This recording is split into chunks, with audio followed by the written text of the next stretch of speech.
I changed my mind. I already had my electrical kit out from fixing the 30 amp power cord, and I thought I would do a couple things that have been put aside for a while.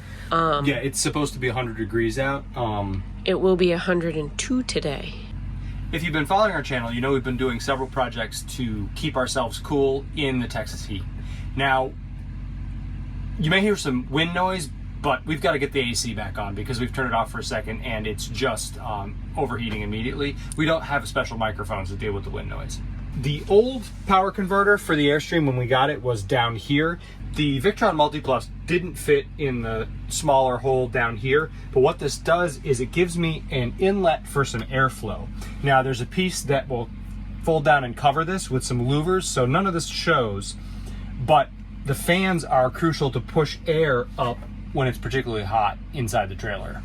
Now, there is a way to wire a temperature sensitive fan that will come on when the Multiplus gets hot, but you need a special cable and a PC to program the switch to work, and we don't have a PC, we're Mac users.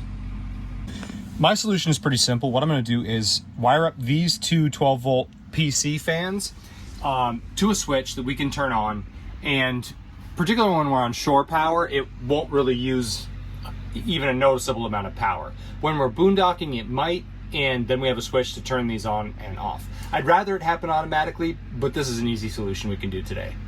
I'm going to mount the switch right here, and then when we put the door back on, the bottom is louvered to allow airflow, and it will hide all of our mechanics here. I've got one slot left in my 12 volt fuse panel, so I'm going to take the power wire and I'm going to attach it here. I'm going to attach the ground up here and have it go through and connect to the switch, and then out the other side of the switch to the fans. Sorry about the wind noise, guys, but we can't keep the AC off. When we finally monetize, maybe I'll get Andrew a special mic with one of those, I think they call it a dead cat, one of those fuzzy things. It might be nice to cut down the wind noise, but... All right, what are you doing? I am going to connect the red wire here to the fuse panel and put a 20 amp fuse in. Once I connect the ground, these fans should work. So let's test it. Okay, I've got the wire attached now, and without the switch in it, if I just, touch it to the body of the converter, it essentially grounds and the fans work. I'm happy with how this has come out. I've taken the wire, run it from the fan up and to this fuse here. I had one slot left where I could put a fresh circuit. So these fans are now on their own circuit, right up to the fuse panel. I've run the ground wire from the ground down to the switch and then to the fan, so they work on the switch. They're very quiet. I can't even hear them this close over the AC running.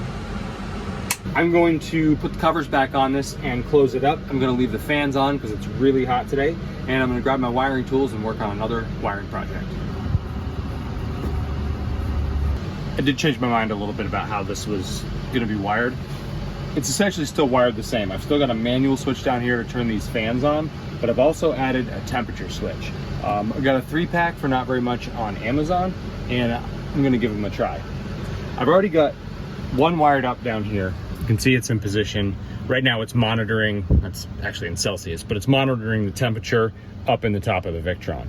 And it will turn on and off the fans according to temperature. Now, this is the switch unit. It essentially has a temperature probe here. This is the power coming in, and if it detects a high enough temperature, and you can adjust the set points, it will then power these wires, which you'll run to your fan. So I used Wago connectors to make easy connections. Again, this is your power going inside, and then this is the power to the fan side. And I used these Wago connectors to make easy connections, and then I just took the probe and put it up in the top of the Victron Multiplus. So the set point I chose to try this out was 30 Celsius, so that's about 86 degrees.